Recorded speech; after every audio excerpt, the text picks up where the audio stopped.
බලමු අපි චූටි කාලේ කාපු කෑම තාමත් රසද කියලා. හරිද මම මුලින්ම try කරන්නේ නිව් ඩේල්ලාගේ වෑම් එක. වෑම් එකේ මිලිලිටර් 180 වුණා රුපියල් 100ක්. බලමු මේක ඒ කාලේ රස තාම තියෙනවද කියලා.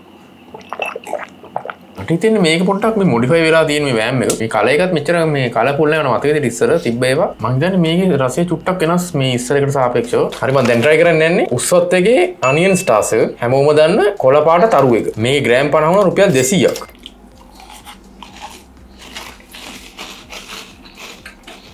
ඉස්සර කාපු රස තාම තිබ්බා. මේ වුණාට ඒ පොඩ්ඩක් රසය මේ පොඩි වෙනසක් වගේ දැනෙනවා මට දැනෙන විදිහට මම දන්නේ මේ කොහමද ඉස්සර තිබ්බ රසය ඒකේ තියෙනවා. දැන් try කරමු මිස්ටර් පොප් එකේ ක්ලාසික් එක. මිස්ටර් පොප් එකේ ග්‍රෑම් 20 වුණා රුපියල් 80යි.